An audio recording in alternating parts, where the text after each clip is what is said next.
আজ 25শে মার্চ 2026। বিশ্ব রাজনীতি আজ এক এমন সন্ধিক্ষণে দাঁড়িয়ে আছে যা আমরা গত কয়েক দশকে দেখিনি। একদিকে মধ্যপ্রাচ্যের আকাশ চিরে ধেয়ে আসছে ইরানি মিসাইল, কাঁপছে তেল আবিব। অন্যদিকে হোয়াইট হাউসের ওভাল অফিসে বসে ডোনাল্ড ট্রাম্প পড়েছেন চরম অস্বস্তিতে। যে ট্রাম্প কয়েকদিন আগে ইরানকে গুঁড়িয়ে দেওয়ার হুমকি দিয়েছিলেন, সেই ট্রাম্প আজ হন্যে হয়ে একজন পিস ব্রোকার বা শান্তির মধ্যস্থতাকারী বা শান্তিদূত খুঁজে বেড়াচ্ছেন। পাকিস্তান আসরে নেমেছিল, কিন্তু তারা চরমভাবে ব্যর্থ। আর ঠিক এই সংকটকালেই ট্রাম্প ফোন ঘুরিয়েছেন নয়াদিল্লিতে। ভারতের প্রধানমন্ত্রী নরেন্দ্র মোদীর সঙ্গে গতকাল দীর্ঘ ফোনালাপের পর মার্কিন রাষ্ট্রদূত দিল্লিতে যিনি আছেন সার্জিও গর যা বললেন তাতে সারা বিশ্বের কূটনীতিবিদদের চোখ কপালে উঠেছে। সার্জিও গর মোদীকে অভিহিত করেছেন আমেরিকার সবচেয়ে বিশ্বাসভাজন বন্ধু হিসেবে। আজকের এপিসোডে আমরা বিশ্লেষণ করব ট্রাম্প কেন হঠাৎ ইরানের প্রতি এতটা নরম হলেন এবং হঠাৎ বা কেন ভারতের দুয়ারে হত্যা দিয়ে পড়লেন। কি আছে এই ফোনালাপের অন্তরালে, আর ইরান কেন আজ ইসরায়েলের একেবারে হৃৎপিণ্ড তেল আবিবে আঘাত হানতে সফল হলো। ভিডিওটি শেষ পর্যন্ত দেখুন, কারণ আজকের আলোচনাটি অত্যন্ত গুরুত্বপূর্ণ, বিস্ফোরক হতে চলেছে।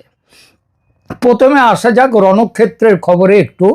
আজ সকালে ইরান শুরু করেছে যে অপারেশন, তার নাম দিয়েছে অপারেশন ট্রু প্রমিস 4। আপনারা আর একবার বলি, তার নাম হচ্ছে অপারেশন ট্রু প্রমিস 4, অর্থাৎ অপারেশন প্রমিস, প্রতিজ্ঞা চতুর্থ। আপনারা জানলে অবাক হবেন, এবারের হামলায় ইরান সাধারণ মিসাইল ব্যবহার করেনি, তারা ব্যবহার করেছে অত্যাধুনিক ক্লাস্টার ওয়ারহেড, ক্লাস্টার বোম নয়, ক্লাস্টার ওয়ারহেড বা মাল্টি ওয়ারহেড ব্যালিস্টিক মিসাইল। এটা অত্যন্ত আধুনিক প্রযুক্তির। ইসরায়েলের গর্ব যে আয়রন ডোম বা অ্যারো ডিফেন্স সিস্টেম আজ ইরানের সমস্ত মিসাইল আটকাতে পারেনি। বড় অংশের মিসাইল আঘাত করেছে ইসরায়েলি লক্ষ্যে। এর কারণ হলো এই নতুন ধরনের প্রযুক্তি। একটা মিসাইল যখন আকাশ দিয়ে ধেয়ে আসে এবং সেটি মাঝপথে 4-5টা আলাদা আলাদা ভাগে হঠাৎ বিভক্ত হয়ে যায় একেবারে আঘাতের আগে, ইন্টারসেপ্টারের আগে, তখন ইসরায়েলি ইন্টারসেপ্টরগুলো কি করবে, কোনটা ছেড়ে কোনটা আটকাবে ভেবে পায় না। সবকটি মিসাইলকে থামাতেও পারে না।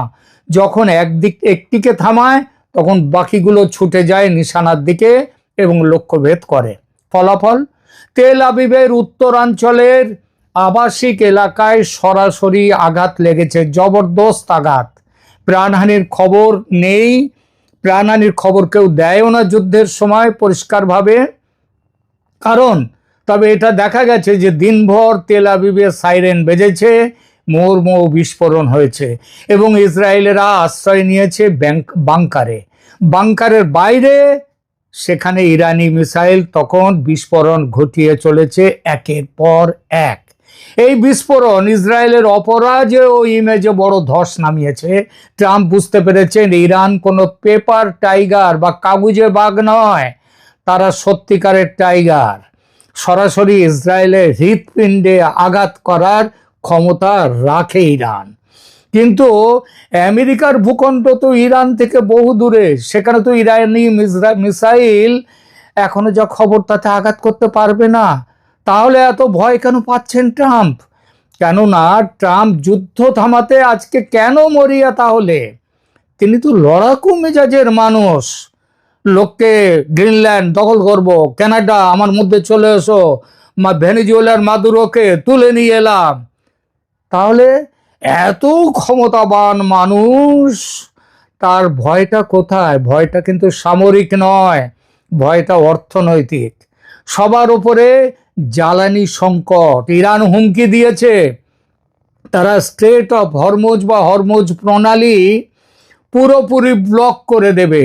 যদি তাই হয় তবে বিশ্ববাজারে তেলের সরবরাহ কমপক্ষে 25% কমে যাবে। পেট্রোলের দাম আপনার কল্পনার বাইরে চলে যাবে, গ্যাসের দাম আকাশ ছোঁবে, মুদ্রাস্ফীতি ভয়ঙ্কর হবে, শেয়ার বাজারের ধস আরো চওড়া হবে। এক কথায় অর্থনীতি চৌপাট। এই অর্থনীতি শুধু ইরানের নয়, অন্য দেশের নয়, আমেরিকারও।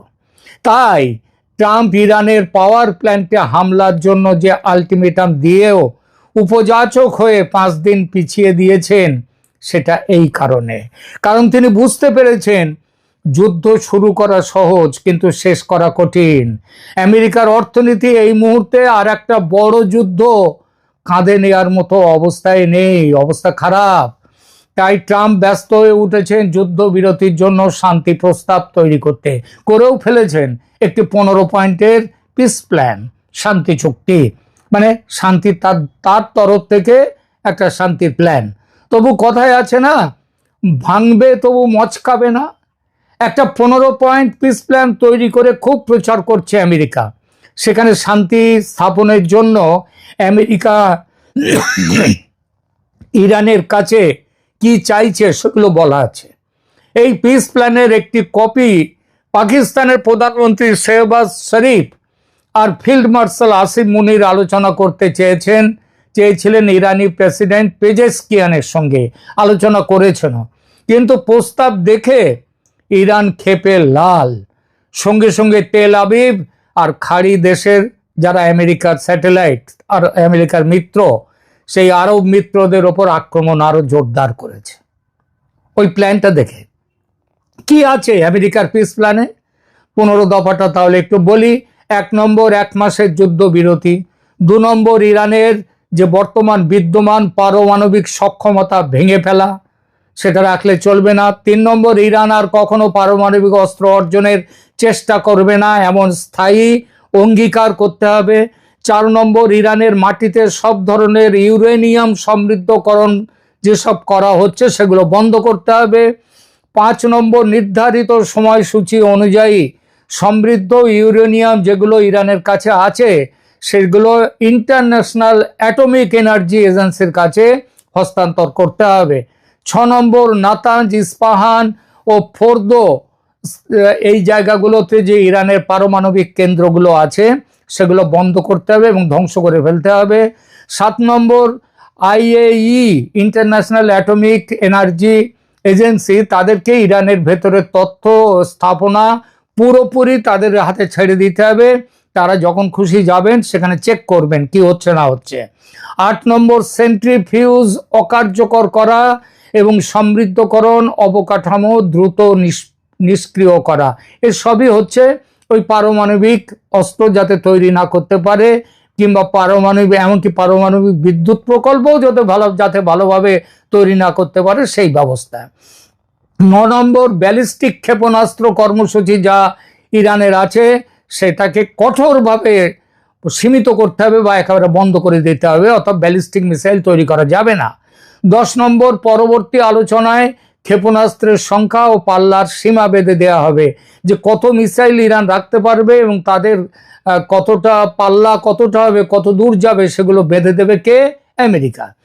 হিজবুল্লাহ 11 নম্বর হিজবুল্লাহ, হামাস সমেত হুতি ইত্যাদি যে আঞ্চলিক ইরানের প্রক্সি গোষ্ঠীগুলো রয়েছে যাদেরকে ইরান অর্থ অস্ত্র দেয় সেটা বন্ধ করতে হবে। 12 নম্বর ইরানের সামরিক সক্ষমতাকে শুধু আত্মরক্ষামূলক কাজেই সীমিত রাখতে হবে, মানে তারা সামরিক কাজকর্ম যুদ্ধের জন্য নয়, নিজেদের প্রয়োজনে রাখতে হবে, নিজেদের দেশের ভেতরের প্রয়োজন। 13 নম্বর হরমুজ প্রণালী পুরোপুরি খোলা রাখা, এত কিছু দিতে হবে ইরানকে। আর ইরান বিনিময়ে পাবে কি, সেটা আছে পিস প্ল্যানের শেষ দুটো পয়েন্টে। সেই পয়েন্ট দুটো কি?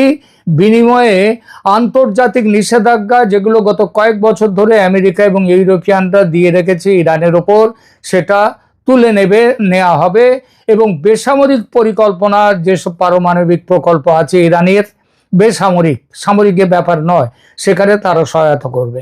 15 নম্বর স্ন্যাপব্যাক পদ্ধতি, অর্থাৎ স্বয়ংক্রিয়ভাবে নিষেধাজ্ঞা ফিরিয়ে আনার ব্যবস্থার অবসান, মানে যখন খুশি তখন নিষেধাজ্ঞা জারি হবে এটা করতে পারবে না। এই দুটো হচ্ছে, শেষ দুটো হচ্ছে ইরানের পক্ষে কিছু বলা। ইরান এর ওপরে কি বক্তব্য রেখেছে?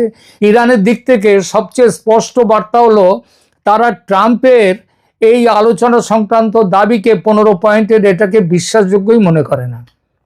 রয়টার্স তার রিপোর্টে বলেছে তেহরান এসব আলোচনার কথা ফেক বা ভুয়ো বলে উড়িয়ে দিয়েছে, বলেছে আমাদের সাথে কোনো রকম আলোচনা আমেরিকার হচ্ছে না, হয়নি। আরও কিছু প্রতিবেদনে বলা হয়েছে প্রস্তাবটি পাকিস্তানের মাধ্যমে পাঠানো হয় এবং তা ইরানিদের ব্যবস্থার ভেতরে ইরানের কতদূর অবধি গিয়েছে সেটাও পরিষ্কার নয়, কারণ পাকিস্তানিদের সঙ্গে ইরান কথা বলার ব্যাপারে এই যুদ্ধ অভ্যন্তরীণ যোগাযোগ ব্যবস্থা এই যুদ্ধের সময় একটু কঠিন, বিশেষত যেভাবে তাদেরকে মারবার জন্য আমেরিকা এবং ইসরায়েল তৈরি হয়ে রয়েছে, তাতে যোগাযোগ সবসময় করে ওঠা মুশকিল। আর এমন প্রস্তাবের সম্মতি দিতেও পারে না ইরান। তাই প্রকাশ্যে দূরত্ব রেখে ইরান বলছে যে মার্কিন পক্ষ অবাস্তব কিছু স্বপ্ন দেখছে, অবাস্তব, এটা স্বপ্ন দেখছে। এর মানেটা কি? এটা আসলে শুধু পিস প্ল্যান নয়, বরং যুদ্ধবিরতির সঙ্গে জুড়ে দেয়া এক ধরনের বিস্তৃত নিরাপত্তা ও পারমাণবিক পুনর্গঠন প্যাকেজ।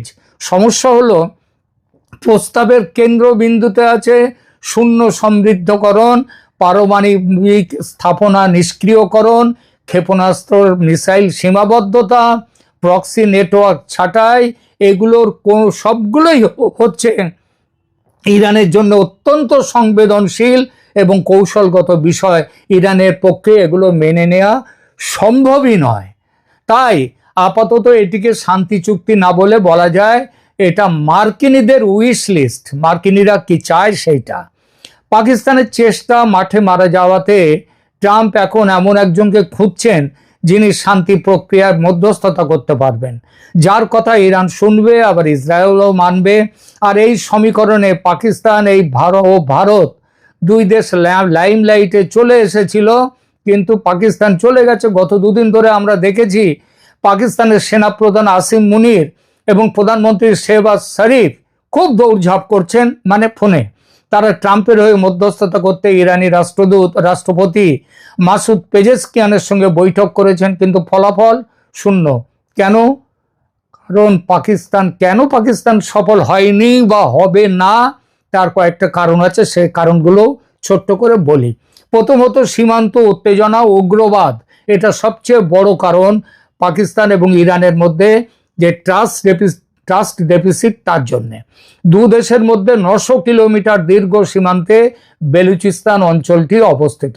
ইরান অভিযোগ করে সুন্নি জঙ্গি গোষ্ঠী জইশ আল আদল তারা পাকিস্তান থেকে ইরানে হামলা চালায়। ইরান তো শিয়াদের দেশ, আর পাকিস্তানের সুন্নি জঙ্গি গোষ্ঠী জইশ আল আদল তারা ইরানে হামলা চালায় এই অঞ্চল থেকে। আবার পাকিস্তানের অভিযোগ বেলুচ বিচ্ছিন্নতাবাদী গোষ্ঠীগুলো, যেমন বেলুচিস্তান লিবারেশন আর্মি, এরা ইরানের মাটিতে আশ্রয় পায়। এই যে পাল্টাপাল্টি দোষারোপ, এবং গত 2024 সালের জানুয়ারিতে একে অপরের ভূখণ্ডে সরাসরি মিসাইল হামলা করার ফলে সম্পর্কের মধ্যে যে ফাটল ধরেছে তা সহজে ভরাট হওয়ার নয়। দ্বিতীয়ত সৌদি ফ্যাক্টর ও ভূ রাজনীতি। পাকিস্তান ঐতিহাসিকভাবে সৌদি আরবের খুব কাছের এবং তাদের সামরিক সহযোগী চুক্তি আছে। যেহেতু সৌদি আরব ও ইরানের মধ্যে দীর্ঘকাল ধরে আঞ্চলিক আধিপত্যের লড়াই চলছে, তাই তেহরান সবসময় ইসলামাবাদকে সন্দেহের চোখে দেখে। পাকিস্তান একদিকে আমেরিকার ওপর নির্ভরশীল, অন্যদিকে সৌদি আরবের আবার ঘনিষ্ঠ।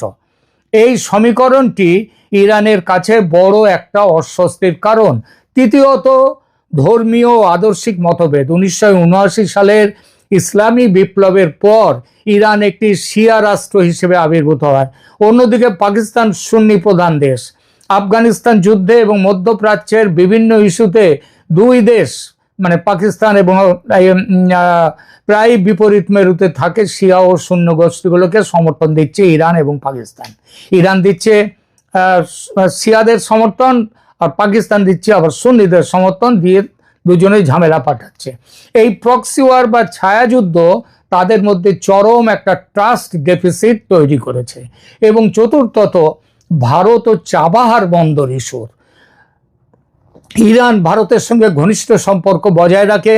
চাবার বন্দর তৈরি হয়েছে ইরানে ভারতের সহায়তায়, ভারতের আর্থিক মদতে। পাকিস্তান মনে করে ভারত এই চাবাহার বন্দর ব্যবহার করে বেলুচিস্তানে অস্থিরতা ছড়ানোর চেষ্টা করছে। এই বিষয়টি নিয়েও পাকিস্তানের সেনাবাহিনী ইরানের ওপর ক্ষুব্ধ। পাকিস্তান চেয়েছিল মধ্যপ্রাচ্যের এই যুদ্ধে মধ্যস্থতা করে নিজেদের গ্লোবাল ইমেজ সেটাকে উঁচু করতে, কিন্তু তেহরান তাদের মুখের উপরে দরজা বন্ধ করে দিয়েছে, পাকিস্তানের সাথে কথা বলবে না। আর ঠিক এই জায়গা থেকেই শুরু হয়েছে আজকের আলোচনার সবচেয়ে গুরুত্বপূর্ণ অংশ। পাকিস্তান যখন ব্যর্থ, ট্রাম্প তখন ফোন করলেন মোদিকে।